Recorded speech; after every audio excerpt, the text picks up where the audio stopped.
Have you ever noticed that sometimes our body falls sick exactly when life feels too heavy? Like when stress keeps piling up, suddenly you catch a cold, your back starts hurting, or you feel exhausted for no reason. It's not just coincidence. Our mind and body are deeply connected, and when we don't listen to our emotions, our body starts shouting through illness. This is what Dr. Gabor Maté explains in his powerful book, When the Body Says No. The book starts with a simple but life-changing idea that many chronic illnesses are not only about genetics or lifestyle, but also about unexpressed emotions. We live in a world where everyone says, be strong, don't complain, adjust. But when we keep saying yes to everything outside while saying no to our own feelings, our body eventually says no in the form of disease. Let me give you a relatable example. Imagine an office employee who never refuses extra work. His boss dumps files on his table every evening, and even though he feels tired, he smiles and says, yes, sir, I'll do it. Inside, he is stressed, but outside, he shows everything is fine.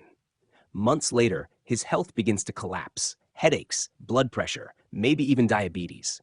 Now, is it just bad luck, or is it his body's way of saying, enough, I cannot carry this stress anymore? Dr. Mate shares real cases from his patients. For example, he talks about people with diseases like cancer, multiple sclerosis, or chronic fatigue. A common thread he saw was many of them were extremely nice people. Always putting others first, always suppressing anger, always smiling even when they were hurting inside.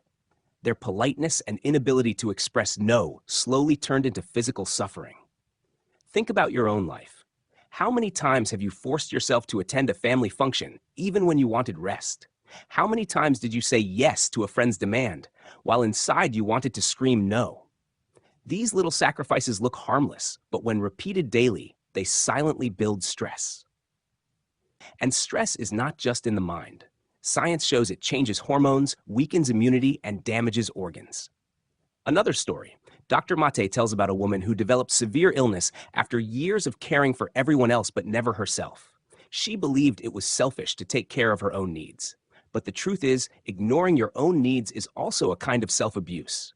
Finally, her body forced her to stop by making her ill. Now, the book is not about blaming ourselves for being sick. It is about understanding the hidden link between emotions and health. For example, people who suppress anger for years are more prone to autoimmune diseases, where the body starts attacking itself. Why? Because when you never express anger outside, the energy turns inward and your body begins attacking its own cells. Let's make it more relatable. Imagine pressure cooker. If steam is released slowly, it works fine, but if you keep sealing it tight, sooner or later, it explodes. Same with us. Suppressed emotions don't vanish, they store inside our body. The key lesson from this book is, emotional honesty is not luxury, it is survival. Saying no when you need to, expressing your feelings, allowing yourself to rest. These are not signs of weakness, these are signs of health. Now you may ask, how do we apply this in daily life? First, start by noticing your stress signals. If you get frequent headaches, back pain, acidity, or constant tiredness, ask yourself, is it only physical or is it also emotional? Second, learn to say no without guilt. Remember, every time you say no to others, you are saying yes to your health. Third, allow yourself to express feelings. If you are angry, speak it calmly instead of swallowing it. If you are sad, allow yourself to cry. Crying is not weakness, it is cleansing. Dr. Mate also warns us about modern lifestyle. We live in a culture that praises busyness, where people boast about, I have no time to rest. But the truth is, rest is not optional. Without rest, the body will find its own way to force you, through illness. Haven't you noticed how sometimes people keep pushing themselves and right after a big stressful project, they collapse with fever or sickness? That's body's way of saying, stop now. One very touching example in the book is about parents who sacrifice everything for their children, but forget their own boundaries.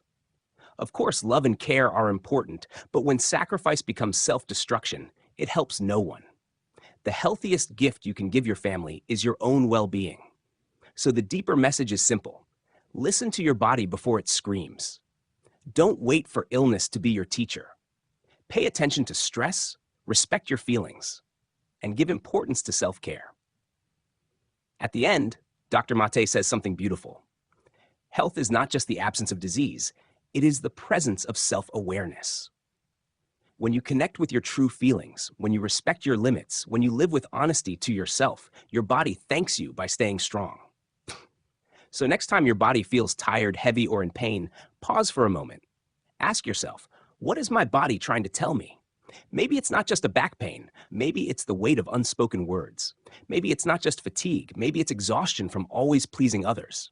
Because at the end of the day, the body never lies. When the mind refuses to say no, the body says it for you. And if we truly want to live healthy and happy, we must learn to listen.